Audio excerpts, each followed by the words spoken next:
গল্পের দেশে তোমাকে আবারও স্বাগত। আজকে যে গল্পটি পাঠ করব সেটি হলো বীর্য শুল্কা। লিখেছেন শরদিন্দু বন্দ্যোপাধ্যায়। গল্প পাঠে আমি দীপালি।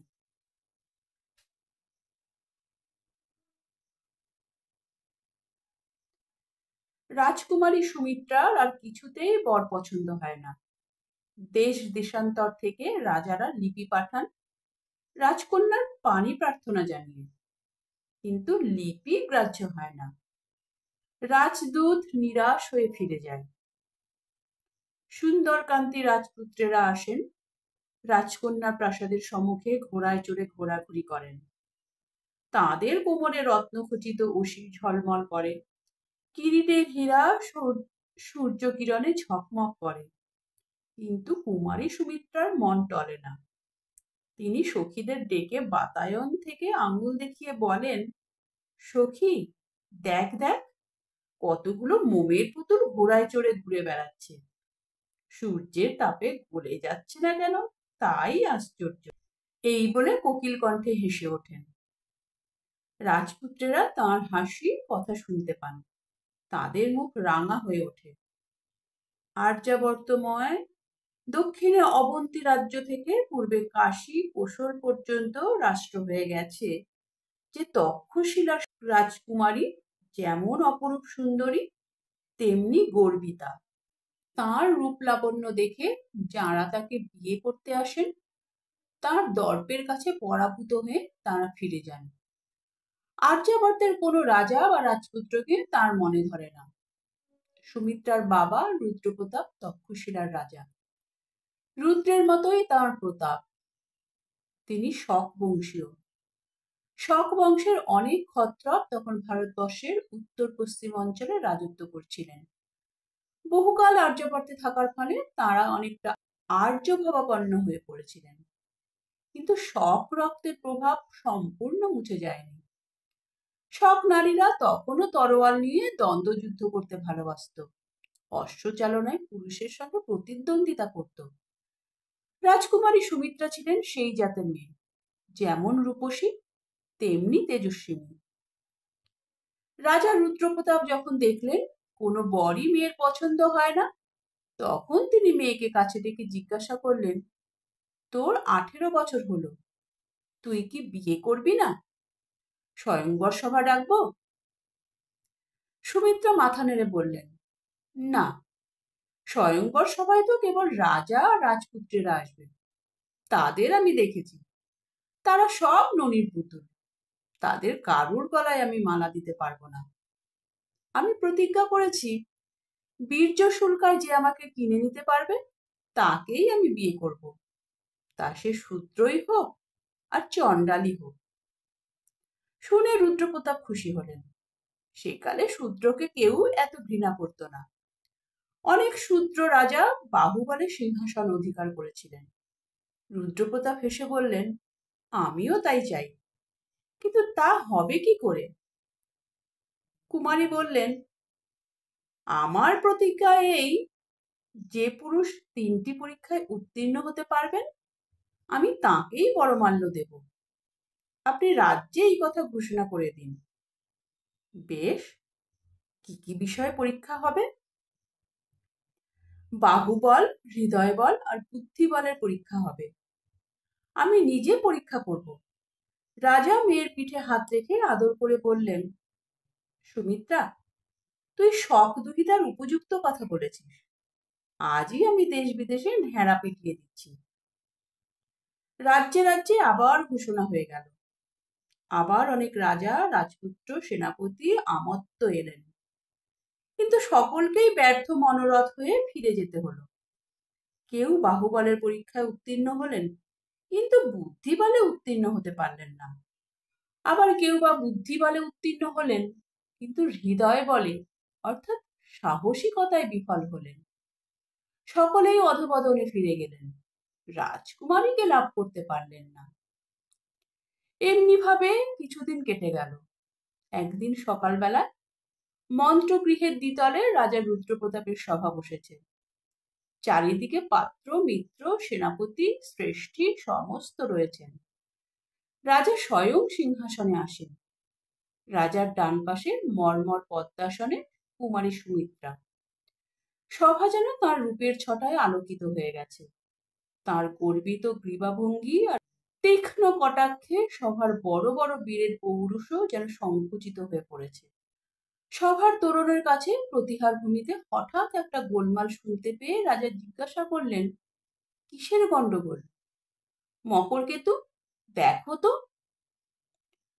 মকরকেতু রাজ্যের একজন সেনানী। তিনি যুবা পুরুষ, বিশাল তাঁর দেহ। তার চেহারা দেখেই শত্রু ভয়ে আধমরা হয়ে যায়। তিনি সভাদ্বারে গিয়ে দেখলেন একজন দিনবেশ যুবক জোর করে সভায় প্রবেশ করতে চায়, কিন্তু 4-5 জন প্রতিহারী তাকে আটকে রাখবার চেষ্টা করছে। যুবক নিরস্ত্র, কিন্তু এমন ভয়ঙ্কর ভাবে সে হস্তপদ সঞ্চালন করছে যে বর্মাবৃত শূলধারী প্রতিহারীরা তার সঙ্গে এঁটে উঠতে পারছে না। কিন্তু 5 জনের সঙ্গে একজনের যুদ্ধ কতক্ষণ সম্ভব? অবশেষে দ্বাররক্ষীরা তাকে মাটিতে ফেলে তার হাত বেঁধে ফেললে। মকরকেতু রাজাকে সে খবর দিলেন। শুনে রাজা হুকুম করলেন, কি চায় লোকটা? তাকে এখানে নিয়ে এসো। তখন 2 জন প্রতিহারী লোকটিকে নিয়ে রাজার সম্মুখে হাজির হলো। রাজা তার চেহারা আর বেশভূষা দেখে আশ্চর্যান্বিত হয়ে গেলেন। তার মাথায় উষ্ণিস নেই, হাতে অস্ত্র নেই, পরিধানে নিখুঁত বস্ত্রও নেই। রক্ষীদের সঙ্গে লড়াই করতে গিয়ে ছিঁড়ে গেছে, সর্বাঙ্গে ধূল। কিন্তু তবু ছিন্ন আর ধুলির আবরণের ভিতর দিয়েও অপরূপ সুঠাম দেহপ্রভা প্রকাশ পাচ্ছে। দেহ রোগাও নয়, মোটাও নয়। পেশিগুলি প্রতি অঙ্গ সঞ্চালনে সাপের মতো খেলে বেড়াচ্ছে। মাথার কোঁকড়া চুল কাঁধ পর্যন্ত এসে পড়েছে। গায়ের রং নূতন কচি ঘাসের মতো শ্যাম। মুখে একটা খামখেয়ালি বেপরোয়া ভাব। রাজা জিজ্ঞাসা করলেন, তুমি কে? তোমার দেশ কোথায়? বন্দী একবার রাজার দিকে চাইল, একবার রাজকন্যার দিকে চাইল, তারপর বললে, আমি এ রাজ্যে আগন্তুক, আমার দেশ বঙ্গ। রাজা বললেন, বঙ্গদেশের নাম শুনেছি বটে, আর্যাবর্তের পূর্ব সীমান্তে সেই রাজ্য। শুনেছি সে দেশের লোকেরা পাখির ভাষায় কথা বলে। বন্দী গম্ভীরভাবে বললে, মহারাজ ঠিক ধরেছেন, বঙ্গদেশের লোক কোকিলের ভাষায় কথা বলে। এত মধুর ভাষা পৃথিবীতে আর নেই।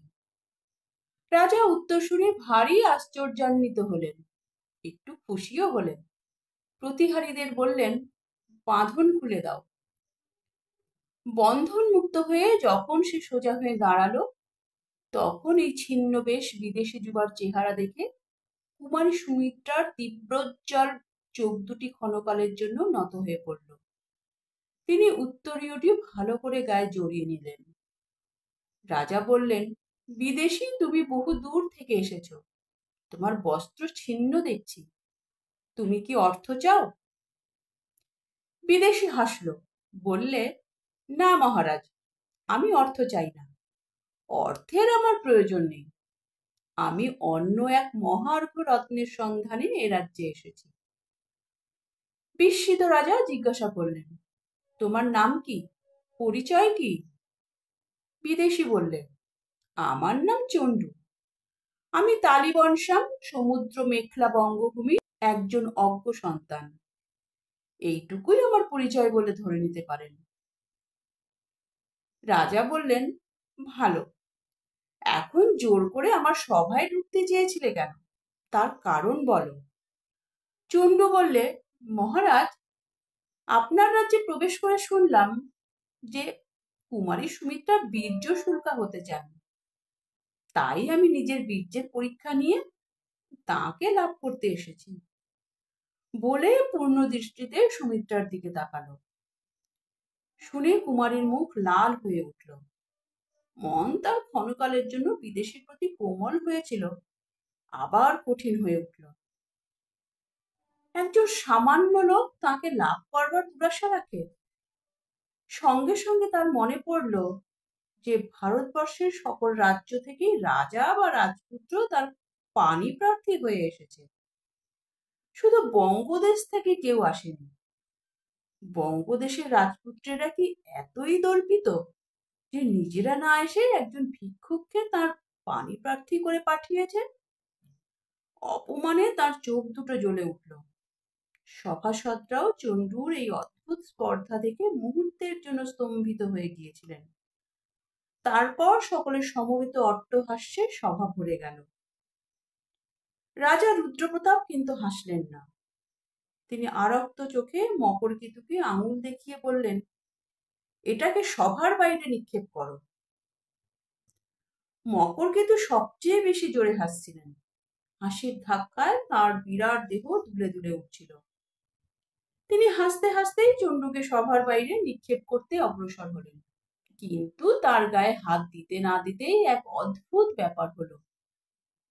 চণ্ডু দুই হাতে মকরকেতুর কোমর ধরে তাকে মাথার ঊর্ধ্বে তুলে অবলীলাক্রমে গবাক্ষের পথে নিচে ফেলে দিয়ে রাজার সম্মুখে ফিরে এসে বললে, মহারাজ, আপনার আজ্ঞা পালিত হয়েছে, সভা নির্বাক। রুদ্রপ্রতাপের মুখে কথা নেই। চণ্ডু এমন ভাবে এসে দাঁড়িয়ে আছে যেন সে বিশেষ কিছুই করেনি। এরকম সে রোজই করে থাকে। সকলে ভাবছে, এ কি আশ্চর্য ব্যাপার! মকরকেতুকে যে ব্যক্তি একটা তুলোর বস্তার মতো তুলে ফেলে দিতে পারে, তার গায়ে কি অসীম শক্তি! সভাসুদ্ধ লোক বিস্ফারিত চোখে চণ্ডুর মুখের পানে চেয়ে রইল। এতক্ষণে সুমিত্রা কথা কইলেন। নিস্তব্ধ সভাগৃহে তার কণ্ঠস্বর বীণার মতো বেজে উঠল। ঈষৎ ভ্রুভঙ্গি করে তিনি ধীরে ধীরে বললেন, বিদেশী, তোমার দেশে কি রাজা নেই? চণ্ডু বলে, রাজা আছেন বই কি রাজকুমারী, তার প্রতাপে প্রাগজ্যোতিষ থেকে কুশাল পর্যন্ত কম্পমান। সুমিত্রা বললেন, বটে, তবে কি তিনি প্রবীণ? চণ্ডু বললেন, হ্যাঁ, তিনি প্রবীণ। সুমিত্রা প্রশ্ন করলেন, তার কি পুত্র নেই? চণ্ডু মৃদু হাসল, আছে। শুনেছি যুবরাজ ভট্টারা পরম রসিক, তবে তিনি পিতার মতো বীর কিনা বলতে পারি না। সুমিত্রার কণ্ঠের চাপা শ্লেষ এতক্ষণে স্ফুরিত হয়ে উঠল। তিনি তীক্ষ্ণ হাসি হেসে বললেন, তাই বুঝি তোমাদের রসিক যুবরাজ একজন মল্লকে তার প্রতিনিধি করে পাঠিয়েছেন? চণ্ডু মাথা নেড়ে বললে, না, আমি স্বেচ্ছায় এসেছি। তাছাড়া আমি মল্ল নই। আমার দেশে সকলেই আমার চেয়ে বেশি বলবান, তাই আমি লজ্জায় দেশ ছেড়ে চলে এসেছি। এই বলে কপট লজ্জায় মাথা নিচু করলেন। কুমারী সুমিত্রা অধর দংশন করলেন। এই লোকটার সঙ্গে কথাতেও পারবার জো নেই। যে ব্যক্তি এইমাত্র মহাকায় মকরকেতুকে জানলা দিয়ে গলিয়ে ফেলে দিয়েছে, তার মুখে একথা পরিহাস ছাড়া আর কিছু নয়। কুমারী অল্পকাল চিন্তা করে বললেন, ভালো, তুমি মল্ল হও বা না হও, ভার উত্তোলন করতে পারো বটে। আমি প্রতিজ্ঞা করেছি, 3টি পরীক্ষায় যে উত্তীর্ণ হতে পারবে তাকেই আমি পরমাল্য দেব, তা সে পামরই হোক আর চণ্ডালী হোক। কিন্তু ভার উত্তোলন করাই বাহুবলের প্রমাণ নয়, উষ্ট্র ভার বহন করতে পারে। তুমি বাহুবলের আর কি প্রমাণ দিতে পারো? চণ্ডু বললে, মানুষের যা সাধ্য আমিও তাই পারি। পারো? বেশ, আমার এই মুঠির মধ্যে একটি মুক্তা আছে, তুমি মুঠি খুলে মুক্তাটি নিতে পারো? এই বলে সুমিত্রা মৃণালের মতো ডান হাতখানি বাড়িয়ে দিলেন। অনেক রাজপুত্রই রাজদুহিতার মুঠি খুলতে না পেরে লজ্জায় দেশ ছেড়ে পালিয়ে গিয়েছিলেন। চণ্ডু তার সামনে গিয়ে দাঁড়ালো, ক্ষুব্ধ স্বরে বললে, রাজকুমারী, এ পুরুষের উপযুক্ত পরীক্ষা নয়, আমাকে অকারণ লজ্জা দিচ্ছেন কেন? এই বলে সে বাঁ হাতের 2টি আঙুল দিয়ে রাজকুমারের মুঠির দুদিক চেপে ধরল। রাজকুমারী একবার শিউরে উঠলেন। তারপর তার মুঠি আস্তে আস্তে খুলে গেল। মুক্তাটি হাত থেকে তুলে নিয়ে চণ্ডু বললে, আজ থেকে এই মুক্তাটি আমার কর্ণের ভূষণ হলো। রাজকুমারীর মুখ বিবর্ণ হয়ে গেল। তিনি কিছুক্ষণ বিহ্বল চোখে নিজের পানে চেয়ে রইলেন। তারপর উঠে দাঁড়িয়ে অবরুদ্ধ স্বরে বললেন, প্রথম পরীক্ষায় তুমি উত্তীর্ণ হয়েছ, বাকি দুই পরীক্ষা আজ অপরাহ্নে হবে। এই বলে তিনি দ্রুতপদে সভা ছেড়ে চলে গেলেন। নিজের শয়নঘরে গিয়ে রাজকুমারী বিছানায় শুয়ে কাঁদতে লাগলেন। এমন লাঞ্ছনা তিনি জীবনে ভোগ করেননি। কোথাকার এক পরিচয়হীন অখ্যাত লোক এসে অবহেলা ভরে বাঁ হাতে তার মুঠি খুলে দিলে। কি কঠিন তার আঙুল, যেন লোহা দিয়ে তৈরি। সেই আঙুল রাজকুমারীর মুঠি স্পর্শ করা মাত্র অবশ হাত আপনি খুলে গেল। কেন এমন হলো? ও কি ইন্দ্রজাল জানে? চোখ মুছে সুমিত্রা পালঙ্কে উঠে বসলেন। তার লুণ্ঠিত অভিমান আহত সর্পের মতো আবার ধীরে ধীরে মাথা তুলতে লাগলো। তিনি গালে হাত দিয়ে ভাবতে লাগলেন, কি করে আজ বাকি দুই পরীক্ষায় চণ্ডুকে পরাস্ত করবেন। বেলা তৃতীয় প্রহরে তুর্য দামামা বাজবা মাত্র রাজা, রাজ্যের বড় বড় প্রবীণ অমাত্যেরা রাজ উদ্যানে সমবেত হলেন। রাজকুমারী বেনি দুলিয়ে ফুলের মালা গলায় দিয়ে নিজের প্রাসাদ থেকে নেমে এলেন। চণ্ডুও উপস্থিত হলো। এখন আর তার ধূলি ধূসর বেশ নেই।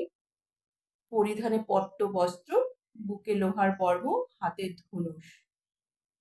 ডান কানে সেই মুক্তাটি বেল ফুলের কুঁড়ির মতো দুলছে। রাজ উদ্যানটি প্রকাণ্ড, চারিদিকে উঁচু পাঁচিল দিয়ে ঘেরা।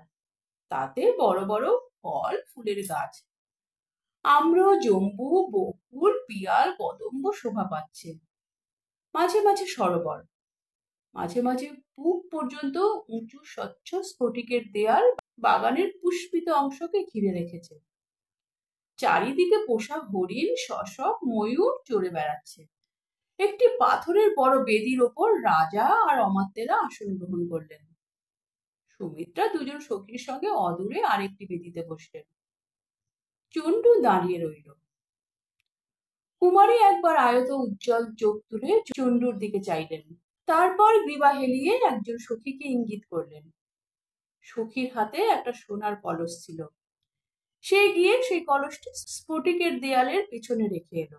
কুমারী তখন জিজ্ঞাসা করলেন, বিদেশী, তুমি তীর ছুঁড়তে জানো? মুখ টিপে হেসে চণ্ডু বললেন, ছেলেবেলায় শিখেছিলাম, অল্প স্বল্প জানি। ভালো, এবারে তোমার বুদ্ধি বলের পরীক্ষা হবে। স্ফটিক কুণ্ডের ওপারে ওই ঘট দেখতে পাচ্ছ? তুমি যেখানে দাঁড়িয়ে আছো সেইখান থেকে তীর দিয়ে ওই ঘট বিদ্ধ করতে হবে। যদি পারো, বুঝবো তুমি কৌশলী বটে। রাজা এবং পারিষদেরা সকলেই অবাক হয়ে রইলেন। এ কি অদ্ভুত পরীক্ষা! এদিক থেকে ঘট বিদ্ধ করা কি সম্ভব কখনো? মাঝে 5 আঙুল পুরু স্ফটিকের দেয়াল রয়েছে। সে দেয়াল ভেদ করে তীর ছোড়া মানুষের সাধ্য নয়। চণ্ডু বললে, এ কি মানুষের কাজ? এরকম লক্ষ্যভেদ যে দেবতাদেরও অসাধ্য। সুমিত্রা বিদ্রূপ স্বরে বললেন, তবে কি তুমি চেষ্টার আগেই পরাভব স্বীকার করছো? চণ্ডু বললে, না না, তা আমি বলছি না। আমি বলছি যে আপনি মানুষের অসাধ্য কাজ দিয়ে আমাকে দেব পদবি দান করছেন।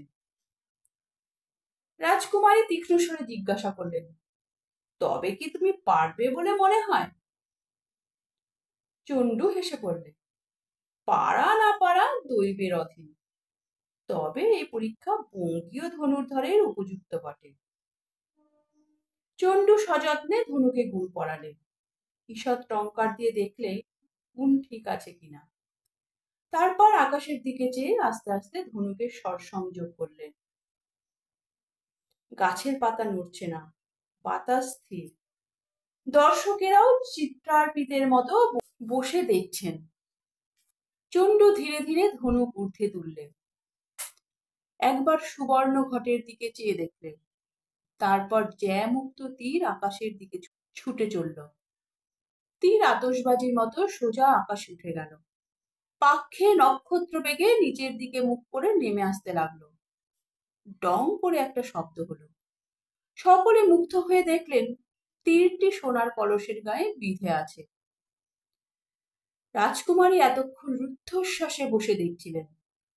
তার বুক থেকে একটি কম্পিত দীর্ঘশ্বাস বার হয়ে গেল। বুক দুরু দুরু করে কাঁপতে লাগলো। আশঙ্কায় কি আনন্দে বুঝতে পারলেন না। চণ্ডুর কপালেও ঘাম দেখা দিয়েছিল। সে ঘাম মুছে জিজ্ঞাসা করলেন, রাজকন্যা, আদেশ পালন করতে পেরেছি কি? রাজকন্যার গলা কেঁপে গেল। তিনি বললেন, পেরেছ। একটু থেমে বললেন, এবারে শেষ পরীক্ষা। চণ্ডু যেন একটু ক্ষুণ্ণ হয়ে বললে, এরই মধ্যে শেষ পরীক্ষা? আমার ইচ্ছা হচ্ছে সারা জীবন ধরে আপনার কাছে পরীক্ষা দিই। সুমিত্রার বুক আবার দুরু দুরু করে উঠল, কিন্তু তিনি নিজেকে সংযত করে বললেন, শেষ পরীক্ষা এই, আমি এই বনের মধ্যে দৌড়ে যাব।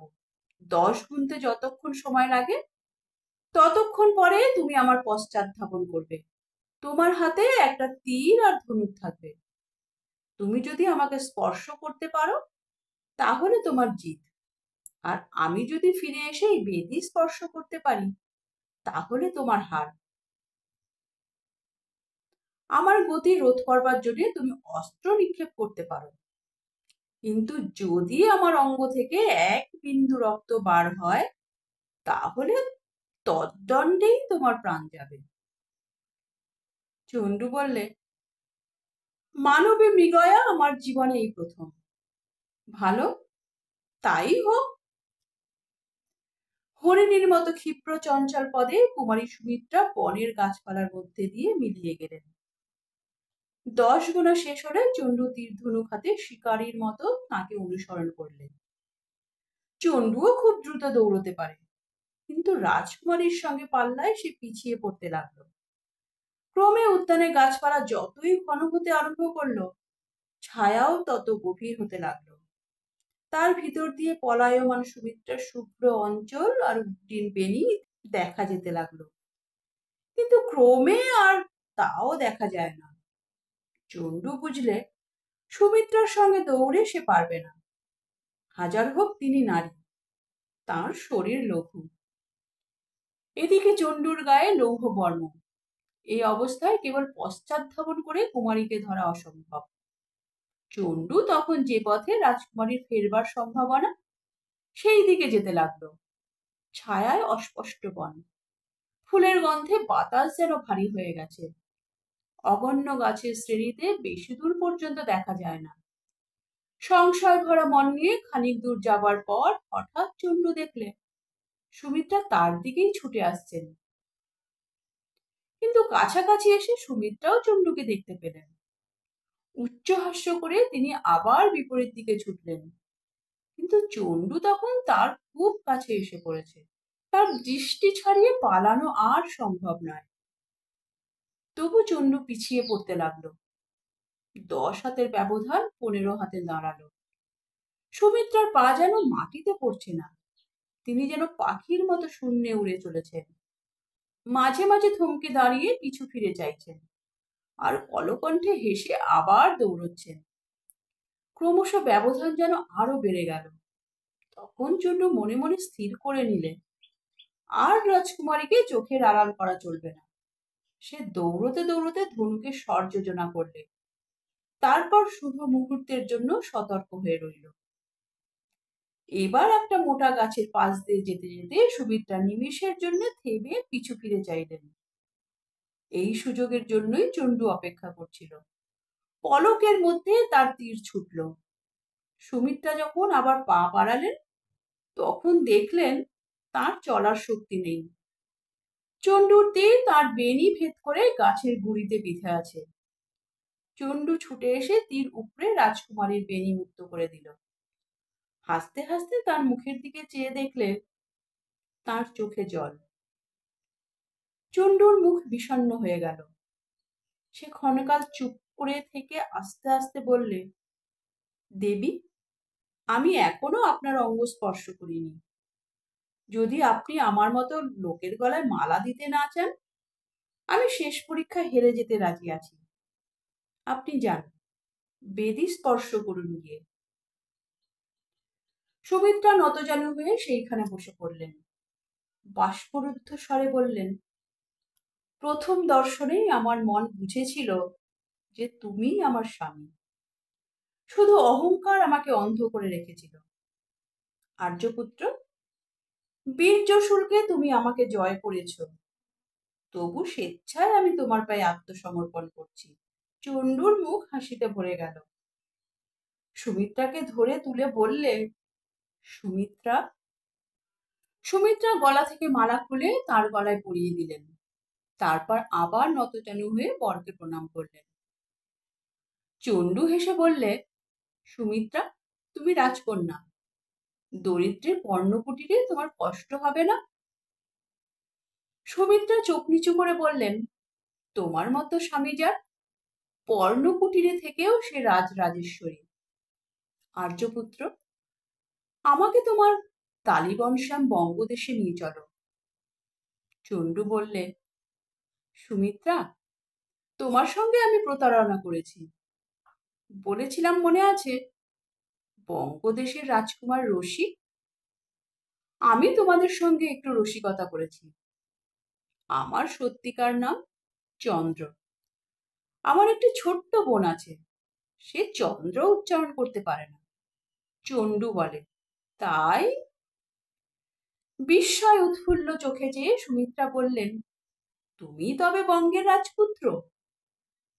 হ্যাঁ, কিন্তু রাজপুত্র বলে তোমার মালা ফিরিয়ে নিও না যেন। সুমিত্রা মুগ্ধ নেত্রে কিছুক্ষণ চণ্ডুর মুখের পানে চেয়ে থেকে মৃদু স্বরে বললেন, রাজপুত্র যে এমন হয় তা জানতাম না। তারপর দুজনে হাত ধরাধরি করে যেখানে রুদ্রপ্রতাপ সপারিষদ বেদিতেছিলেন সেই দিকে চললেন। নমস্কার। গল্পের দেশে আজকের এই নিবেদন কেমন লাগলো তা কমেন্ট করে অবশ্যই জানাবে। ভালো লাগলে লাইক করে দিও এবং তোমার প্রিয়জনদের সঙ্গে প্রচুর প্রচুর প্রচুর শেয়ার করো এবং আরো এই ধরনের নিত্য নতুন অডিও স্টোরি শোনার জন্য চ্যানেলটির সঙ্গে জুড়ে থাকো। চ্যানেলে যারা নতুন এসছো তারা চ্যানেলটিকে সাবস্ক্রাইব করে বেল আইকনটি প্রেস করে রাখো যেন পরবর্তী নোটিফিকেশন সবার আগে তোমার কাছে পৌঁছায়। তাহলে আরেকটি নতুন গল্পের সঙ্গে খুব তাড়াতাড়ি ফিরে আসছি। ততক্ষণের জন্য সবাই সুস্থ থেকো, ভালো থেকো। নমস্কার, ধন্যবাদ।